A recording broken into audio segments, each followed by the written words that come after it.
Lembro-me do cheiro do bolo de baunilha que a mamãe fez naquela manhã. Ela nunca cozinhava, nem mesmo nos feriados. Mas no meu aniversário de 18 anos, ela fez. Eu deveria ter percebido que algo estava errado. Então, eles esperaram até a tarde. Eu ainda estava de pijama quando o papai me chamou para a sala de estar. Ele nem olhou para mim. Mamãe estava olhando para o colo, seus lábios apertados. Algo tinha acontecido. Eu senti no meu intestino. Sente-se, papai disse. Sua voz tinha a mesma frieza que ele usava sempre que eu derramava leite quando criança. Sentei-me, confusa, mas tentando manter a calma. Aprendi há muito tempo a não demonstrar emoção perto deles. Isso piorava as coisas. Você foi adotada, mamãe disse, sem rodeios, sem emoção, sem lágrimas, apenas fatos. Nós a acolhemos quando tinha 2 anos, papai acrescentou. Sua mãe biológica não podia cuidar de você. Fizemos o que podíamos. Eu estava congelada. Achamos que é hora. Mamãe continuou. De você encontrar seu próprio caminho. Agora você tem idade suficiente. Então papai alcançou debaixo do sofá e deslizou uma pequena mochila no carpete. Há algum dinheiro lá. E roupas. Nós arranjamos um local para você se hospedar e ficar até encontrar um emprego. Eles estavam me expulsando. No meu aniversário. E eu não estava entendendo aquilo direito. Mas eu não chorei. Eu não gritei. Eu me levantei lentamente. E assenti. Obrigada. Eu disse com um pequeno sorriso. Eles não notaram a maneira como meus dedos agarraram a alça da bolsa. Eles não notaram o lampejo de algo mais penetrante em meus olhos, porque o que eles não sabiam, o que eles não poderiam ter adivinhado, era que 3 semanas antes eu tinha encontrado a carta. Ela estava enterrada na gaveta debaixo do armário do corredor, atrás de alguns papéis de impostos antigos. Um envelope endereçado a uma mulher chamada Helena Vasconcelos. Mas dentro havia uma certidão de nascimento com meu nome e o dela, listados como mãe, sem pai. Eu a procurei online. Eu até fui à biblioteca para ler artigos de jornal antigos. E o que eu encontrei me chocou tão profundamente que eu não tinha falado sobre isso com ninguém. Minha mãe verdadeira foi levada embora. E agora, quando eu saía pela porta da frente da casa onde vivi minha vida inteira, eu não me sentia abandonada. Eu me sentia pronta. Porque eu não estava saindo com vergonha. Eu estava saindo com um plano. A hospedaria cheirava a alvejante e ar viciado. O tipo de lugar onde as pessoas acabavam quando ficavam sem lugares para ir. Eu fiquei de costas para a parede naquela primeira noite, segurando minha bolsa como se ela valesse alguma coisa. A verdade é que ela só tinha 2 mudas de roupa, algumas notas amassadas e aquele envelope. O envelope era tudo. Na manhã seguinte, saí antes do nascer do sol, o ar cortante contra minhas bochechas. Caminhei por 1 hora até a biblioteca, pública. Meu único refúgio real. Era tranquilo lá, seguro. E eles tinham os arquivos. Sentei na estação de microfilme e continuei lendo o mesmo artigo amarelado repetidamente, como se, desta vez, o final fosse mudar. Psiquiatra local Helena Vasconcelos, internada após alegações de denunciante sair pela culatra. A foto ao lado da manchete mostrava uma jovem com olhos escuros e feições delicadas, sendo levada algemada. Sua expressão não era de medo, era desafiadora. O artigo dizia que ela havia acusado um médico local, Dr. Matheus Moreira, de abuso e experimentação, antiética em pacientes do sexo feminino em uma clínica extinta. O médico negou tudo, é claro. Meses depois, Helena foi declarada instável e enviada para o Hospital Psiquiátrico Santa Clara para tratamento e observação. Nenhuma acusação contra o médico. Nenhum acompanhamento. Apenas silêncio. Exceto que o mesmo médico, mais tarde, se tornou o chefe da Fundação Matheus Moreira de Saúde Integrada. Uma fundação para a qual meu pai adotivo doava frequentemente. Eu me lembrava de ter visto o nome em cartas pela casa, sendo descartado como trabalho de caridade. Agora, estava começando a conectar, eu imprimi o artigo e coloquei no envelope. O bibliotecário olhou para mim de forma estranha, talvez porque minhas mãos estavam tremendo. De volta à hospedaria, abri meu caderno e escrevi tudo o que sabia. Helena era uma psiquiatra praticante. Ela foi internada após tentar expor um homem poderoso.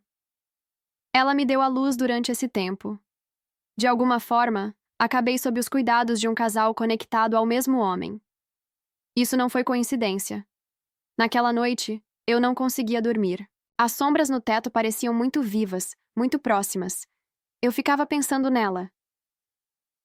Helena, ela sabia que eu estava aqui? Ela estava viva? Eu precisava de respostas. Eu precisava vê-la. Falar com ela se eu pudesse.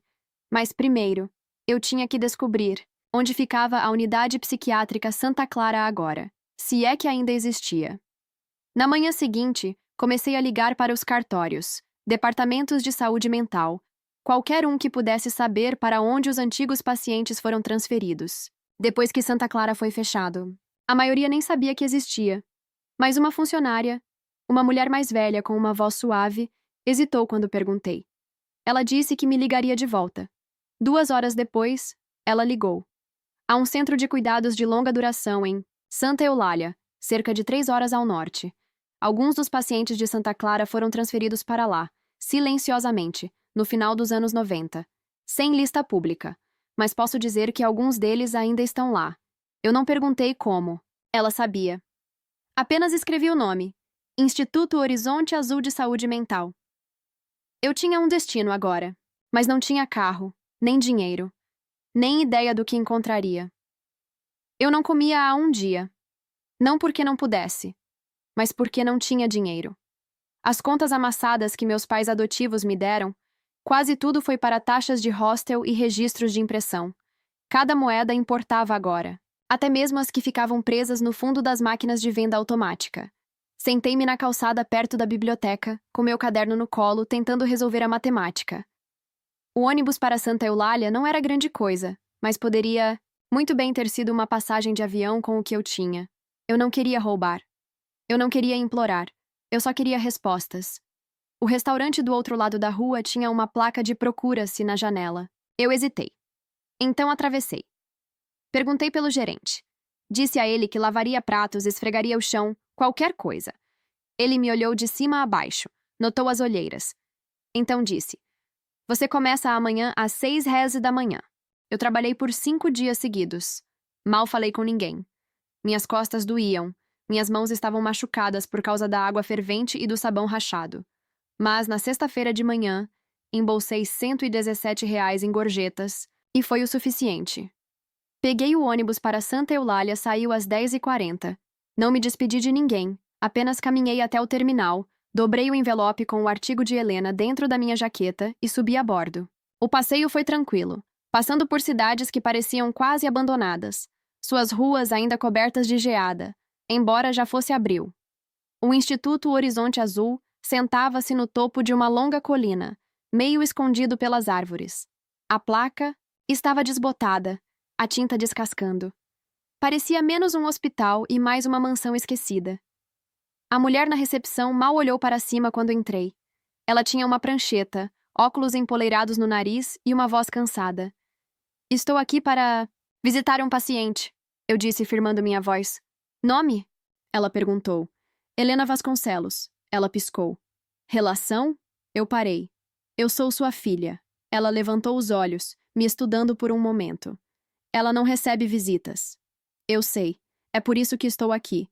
Ela atendeu o telefone, discou. Uma linha interna. Murmurou algo muito baixo para ouvir. Então, ela acenou para mim. No corredor. Segunda porta à esquerda. Mas seja breve. A porta rangeu ao abrir, como algo saído de um sonho. E lá estava ela. Cabelo fino e claro, com fios grisalhos, sentada perto de uma janela, suas mãos dobradas cuidadosamente em seu colo. Ela não se virou quando entrei.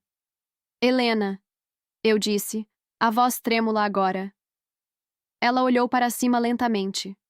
Seus olhos encontraram os meus e por um segundo, apenas um, algo cintilou neles. Reconhecimento, dor, talvez ambos. Ela não falou, mas também não desviou o olhar. Eu me aproximei, o coração martelando. Meu nome é Lívia. Você teve uma filha há 18 anos. Eles me disseram que você era maluca.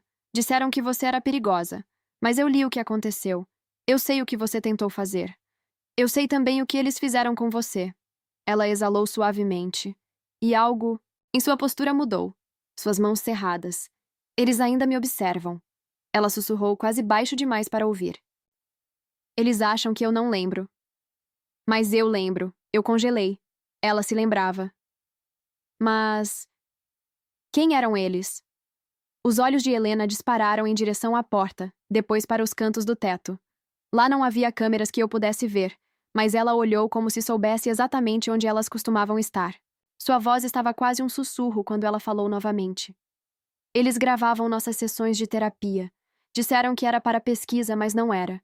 Era para nos controlar, para construir perfis. Eu vi coisas, ouvi coisas que não deveria ter visto. Ela fez uma pausa, segurando seu pulso fino com a mão oposta, como se estivesse se segurando. Helena. Comecei a me aproximar. Quem são eles? É a Fundação Matheus Moreira de Saúde Integrada. Meu pai. Pai? Ela piscou rapidamente. O nome pareceu causar uma reação física nela. Ela balançou a cabeça lentamente, mas não como um não. Era mais como negação, por medo. Seu pai, ela sussurrou, os olhos não encontrando os meus. Ele não era para te adotar. Ele nem estava na lista de aprovados. Mas ele puxou os pauzinhos. Conseguiu fechar seu arquivo. Selado. Eu tentei parar, mas... A essa altura, eles já tinham decidido. Meus joelhos estavam fracos. Eu me abaixei, na cadeira ao lado dela, tentando manter minha voz firme. O que eles estavam fazendo, Helena? O que Dr. Matheus Moreira fez com aquelas mulheres? Ela mordeu o lábio até que virou. Terapia experimental branca. Técnicas de isolamento. Ensaios de supressão de memória. Começou com os caras dos tratamentos de TEPT, mas evoluiu. Eles testaram drogas, manipulação comportamental. Em mulheres. Ninguém sentiria falta. Algumas eram viciadas. Algumas eram apenas esposas inconvenientes. E você? Perguntei. Eu estava documentando tudo. Eu era jovem, achava que a ética importava. Enviei um relatório ao Conselho Estadual. Uma semana depois, fui suspensa. Então, presa. E finalmente, este lugar. Sua voz falhou e seus olhos lacrimejaram. Ela não chorava há anos. Eu podia dizer que ela se treinou para não fazer isso. Eu implorei para eles me deixarem ver você. Quando me disseram que você tinha sido colocada, eu não sabia onde ou com quem. Eles me mudaram para cá. Disseram que eu era um perigo para mim mesma. Eu nunca parei de me perguntar. Eu alcancei minha bolsa e tirei o envelope. Você não precisa mais se perguntar. Ela tocou os papéis dobrados como se eles pudessem se dissolver em seus dedos. Por um longo momento, ela não disse nada. Você não deveria estar aqui. Se eles souberem que você me encontrou... Eu não me importo. Interrompi mais firme agora. Você não é louca. Você nunca foi. E eu vou provar isso. A mão de Helena disparou, agarrando a minha com força súbita. Não confie em ninguém com um distintivo ou um jaleco. Não neste mundo. De repente, passos ecoaram pelo corredor. O corpo inteiro de Helena enrijeceu. Uma sombra passou pela porta. Ela se sentou ereta, olhos vazios, postura perfeita. A enfermeira abriu a porta, sorrindo levemente. Sinto muito. O horário de visitas acabou. Ela não olhou para mim novamente. Apenas cruzou as mãos e se virou para a janela. Eu fiquei com o coração acelerado quando passei pela enfermeira. Ela se inclinou ligeiramente e sussurrou. Você não é a primeira a vir? Perguntando sobre ela. Mas a última garota não voltou. Ela fechou a porta atrás de mim antes que eu pudesse responder. O frio me atingiu como um tapa no momento em que saí do Instituto Horizonte Azul. Minha respiração embaçou o ar e as pontas dos meus dedos tremiam. Não apenas pelo frio, mas por tudo que acabei de ouvir. Minha mãe não era uma paciente. Ela era uma prisioneira. Eu não fui direto para o ponto de ônibus. Encontrei um banco sob um carvalho morto e sentei lá, olhando para a placa desbotada do centro, subindo a colina. Meus pensamentos estavam correndo. Outra garota tinha vindo antes de mim. Outra pessoa tinha tentado descobrir a verdade. E ela se foi. A enfermeira não tinha dito isso como uma ameaça, mas parecia uma. Em Santa Eulália, eu me hospedei em um motel barato, com papel de parede rachado e uma chave que mal girava. Eu não conseguia dormir. Passei a noite vasculhando arquivos profundos de fóruns online, procurando por qualquer coisa sobre o Instituto Horizonte Azul, Santa Clara ou pacientes que desapareceram sem deixar vestígios. Nada. Era como se eles tivessem apagado sua história. Voltei minha atenção para a Fundação Matheus Moreira de Saúde Integrada. Esse nome não me deixou em paz desde que o vi nas cartas de doação no estudo do meu pai adotivo. O site deles era polido, cheio de rostos sorridentes, retiros de bem-estar e declarações de missão cuidadosamente redigidas sobre cura holística para mulheres em crise. Uma mentira. Uma fachada. Comecei a vasculhar arquivos de organizações sem fins lucrativos e documentos fiscais. Qualquer coisa pública. E então eu vi um nome enterrado na papelada administrativa. Marcelo Medeiros. Ele assinou uma fundação, aquisição, de materiais de pesquisa, de atendimento ao paciente, durante o ano em que o Hospital Psiquiátrico Santa Clara foi fechado. Meu estômago embrulhou, porque esse é o nome verdadeiro do meu pai adotivo. Ele nunca foi apenas um doador. Ele era parte disso, um diretor, um do círculo interno. Ele ajudou o Dr. Matheus Moreira a encobrir tudo. Ele pode até ter ajudado a internar Helena, e então ele me levou. Eu nunca fui um presente, nunca um caso de caridade. Eu era uma lembrança do sucesso deles, prova de que o sistema funcionava, que eles podiam destruir a vida de alguém e criar seu filho como se nada tivesse acontecido. A raiva sacudiu meu corpo, mas por baixo dela, um medo frio se insinuou.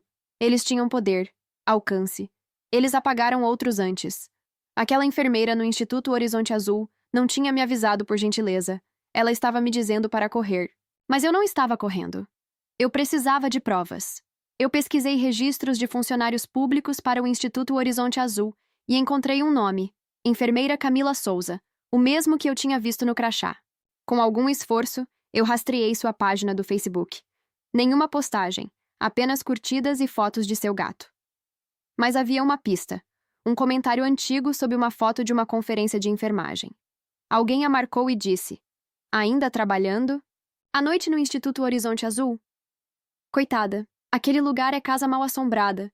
Eu mandei uma mensagem para ela. Eu não esperava uma resposta, mas eu disse a ela quem eu era. Disse a ela que falei com Helena e que eu precisava da ajuda dela para expor o que realmente aconteceu. 1 hora se passou, então 2, 3, já era 2h14 da manhã. E então uma mensagem chegou. Encontre-me na entrada dos fundos amanhã à noite, meia-noite. Mas se alguém te ver, diga que está perdido. O vento estava forte naquela noite, cortando minha jaqueta como se não estivesse lá. Meia-noite no Instituto Horizonte Azul parecia diferente, como se o próprio prédio estivesse prendendo a respiração. Não havia carros no estacionamento, nenhuma voz, apenas silêncio e sombras se estendendo sob o luar. Segui o caminho de cascalho ao redor dos fundos, pisando sobre pedras rachadas e manchas de gelo. A porta estava marcada como manutenção apenas. Ela rangeu ao abrir. Antes que eu pudesse bater, Camila Souza estava lá dentro, parada em seu uniforme, sua expressão tensa e cansada. De perto, ela parecia mais velha do que eu esperava. Não em anos, mas esperando, como se ela carregasse muitos segredos por muito tempo. Você veio, ela disse. Eu balancei a cabeça. Eu tive que. Ela gesticulou para que eu entrasse. Fale baixo. Algumas das câmeras estão quebradas, mas não todas. Nós nos movemos rapidamente por um estreito corredor de serviço, iluminado por lâmpadas piscantes. Ela me conduziu por uma pequena sala de descanso e em uma velha sala de registros forrada com armários de arquivo. Eu não deveria estar fazendo isso, ela sussurrou, destrancando a terceira gaveta com uma pequena chave de latão. Mas eu vi o que eles fizeram com sua mãe e com os outros. E quando a última garota apareceu, eu pensei que talvez, só talvez, alguém finalmente ouvisse. Eu congelei. A outra garota. O que aconteceu com ela? Camila puxou um arquivo quente do armário e me entregou. Seu nome era Lígia Nobre. Estudante de jornalismo. Brilhante. Persistente. Ela veio fazendo perguntas sobre Helena e outros que tinham desaparecido de Santa Clara. Ela me mostrou documentos do tribunal. Ela desenterrou papéis médicos. Ela estava perto. O que aconteceu com ela? Ela voltou para uma segunda visita. Naquela noite, seu dormitório foi arrombado. Seus arquivos e laptop sumiram. Ela disse à sua colega de quarto que sentiu como se estivesse sendo seguida. 2 dias depois, ela desapareceu. A polícia considerou um desaparecimento voluntário. Mas você não acredita nisso? Não, Camila disse suavemente. Lígia estava assustada, mas não do tipo que corria. Eu abri o arquivo de Helena. Páginas e páginas de notas, todas carimbadas com vermelho. Impróprio, delirante, paranoico. A linguagem foi clinicamente manipulada. Ela não estava delirando, Camila disse. Ela estava sã. Um dia antes de seu compromisso, ela entrou com uma reclamação no conselho médico. No dia seguinte, ela é rotulada como uma ameaça. Eu virei para um relatório fotocopiado, manuscrito e assinado por Helena Vasconcelos. Ele descrevia testes de medicamentos não autorizados em pacientes, sem consentimento legal, sob a direção do Dr. Matheus Moreira. Por que isso não foi divulgado? Camila balançou a cabeça. O alcance da fundação é longo. Eles financiam hospitais, universidades, até mesmo campanhas políticas. Se você tentar passar pelo sistema, eles vão fazer você desaparecer também. Eu não vou para o sistema, eu disse, dobrando o relatório e colocando-o na minha jaqueta. Eu vou queimar a casa deles por fora. Camila hesitou, então enfiou a mão na própria bolsa e me entregou um pendrive. Estes são memorandos internos, digitalizações de registros de pacientes, relatórios de Helena. Se você estiver falando, sério, você vai precisar disso. Eu estou. Então seja inteligente e não volte aqui. Quando eu saí pela porta de manutenção, eu percebi que algo tinha mudado. Eu não era mais apenas uma garota procurando por respostas. Eu era uma ameaça. E eu não estava, ainda não estou, com medo. Não voltei para o motel. Não fui a lugar nenhum com meu nome nele. Em vez disso, passei a noite em uma cabine de canto de um restaurante 24 horas, a 2 cidades de distância, tomando uma xícara de café que eu não podia pagar, e olhando para o pendrive na palma da minha mão como se fosse um fio desencapado. Eu não tinha laptop, apenas meu telefone. Não podia arriscar conectar o drive a nada rastreável. Ao meio-dia, encontrei uma loja de eletrônicos de segunda mão. Paguei por um Chromebook surrado. Levei-o a uma biblioteca pública. Sentei-me atrás de uma prateleira de biografias esquecidas e conectei o pendrive. Levou 3 minutos para carregar. Então, os nomes das pastas apareceram. Registros do paciente, notas de tratamento experimental, Fundação Matheus Moreira de Saúde Integrada, Dr. MM, registros de transferência privada, Helena Vasconcelos. Minha garganta ficou seca. Abri os registros do paciente, primeiras páginas de notas clínicas frias, referências codificadas para ensaios de sedação, terapia de regressão, sessões de conformidade comportamental. Algumas notas terminavam com sujeito transferido para contenção de longo prazo após não conformidade. Sem nomes, apenas números. Em seguida, estavam os memorandos da fundação. Muitos traziam a assinatura digital de Marcelo Medeiros. Paciente HIV continua sendo uma ameaça à reputação. Recomendo confinamento contínuo e status quo. Possível exposição na mídia em 2008 sinalizado. Tratado. Relatório interno de Lígia Nobre sugere violação. Monitore e escale. O nome de Lígia. Eles sabiam que ela estava cavando. Eles a observaram. Eles a deixaram chegar perto. Então, eles a apagaram. Minhas mãos tremeram quando abri a pasta rotulada Dr. MM. Arquivos de vídeo privados. Dezenas. Sem títulos, apenas datas. Cliquei em um de 2005. Uma sala escura. Uma mulher amarrada a uma cadeira. Fala arrastada. Um homem fora da tela perguntando. Calma. Liderando perguntas. Você acredita que estamos aqui para te machucar, Helena?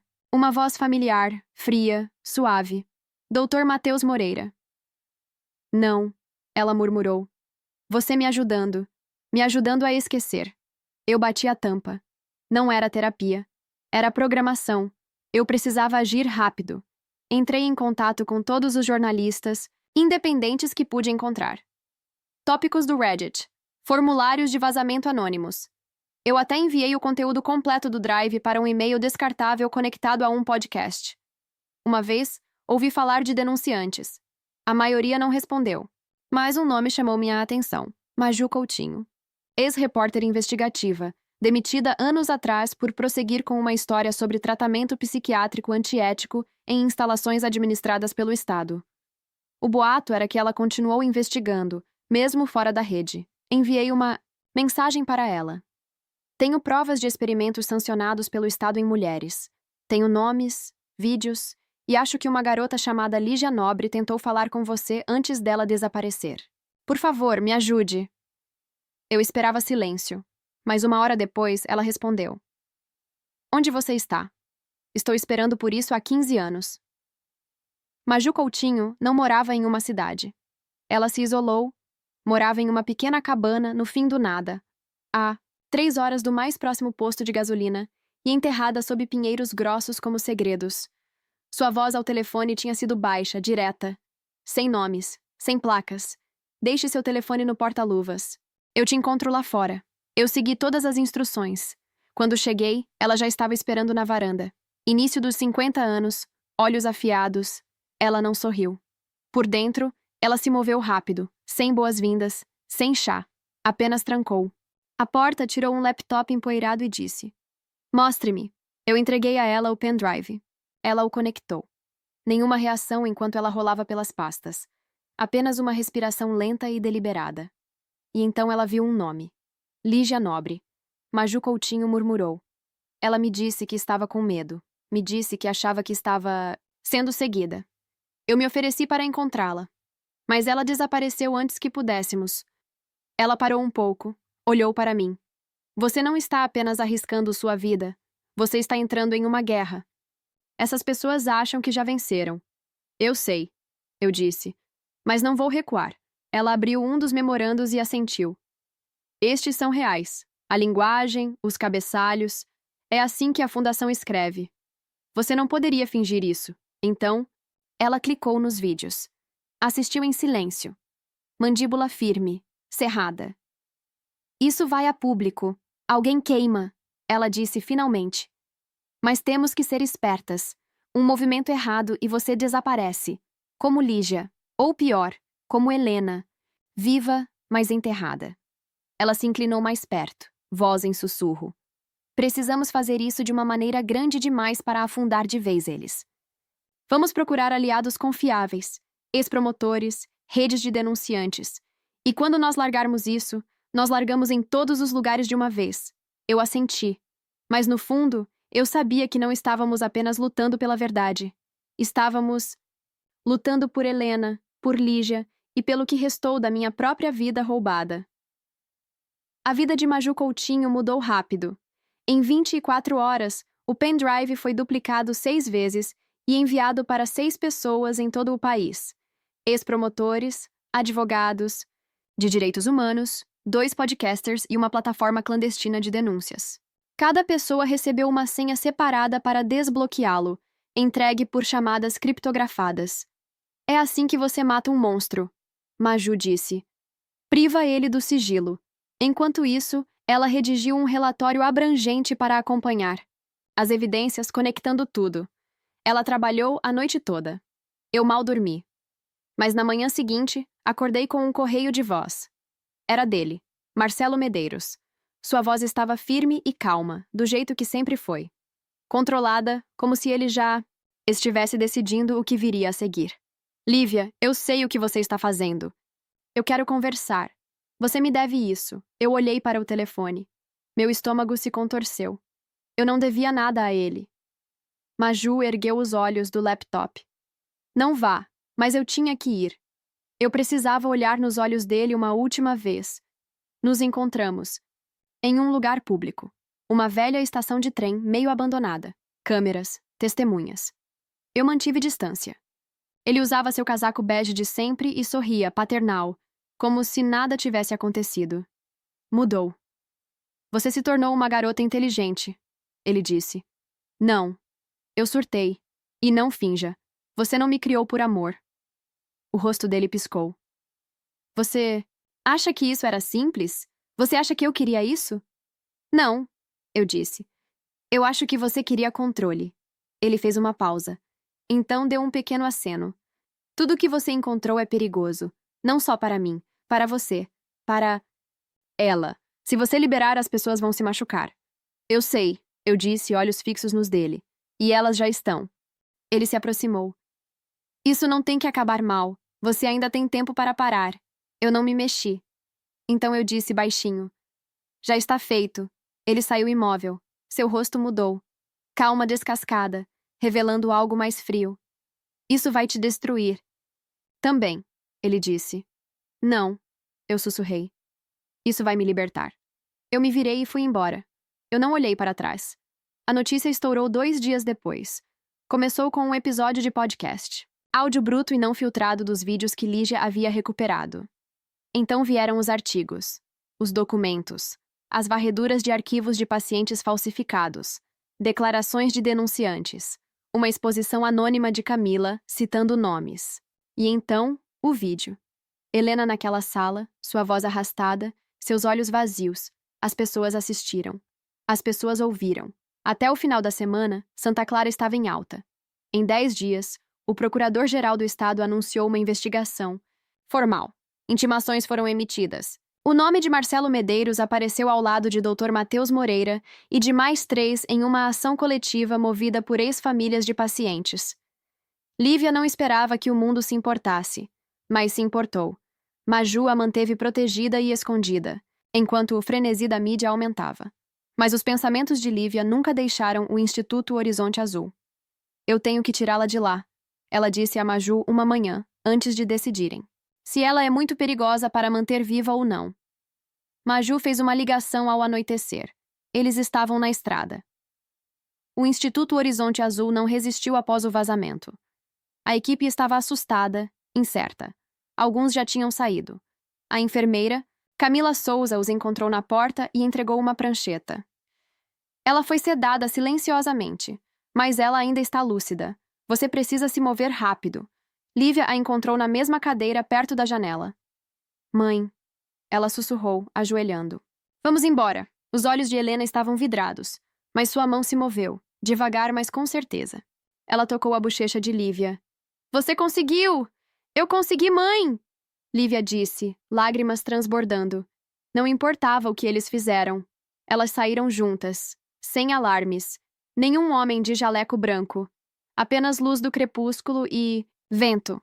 As semanas seguintes foram um borrão. Proteção legal, assistência médica, terapia de trauma, reintrodução de Helena a um mundo que ela havia esquecido. E o julgamento? Adiado, atrasado, mas não arquivado. Marcelo Medeiros nunca mais ligou. Ele foi indiciado 3 meses depois. Maju continuou cavando. 6 meses após o vazamento, uma mulher foi encontrada vivendo com um nome falso em uma pequena cidade. Nervosa, cautelosa, mas viva. Seu nome era Lígia Nobre. Lívia voou para conhecê-la. Elas conversaram por horas. Tinham muito em comum. Não conversaram sobre o que estava perdido, mas sobre o que iriam construir juntas. Agora me diz, você já descobriu um segredo de família que mudou completamente sua vida? Se sua mãe estivesse presa por algo que não cometeu, você arriscaria tudo para provar a inocência dela? Escreve aqui nos comentários. Eu quero muito saber. Se você gostou do vídeo, clica em curtir e se inscreve no canal também. Assim você não perde nenhuma história emocionante. E não esquece, deixa também um comentário com uma classificação de 1 a 10 para mostrar o quanto você gostou. Assista também ao vídeo que agora está aparecendo na sua tela. Até breve!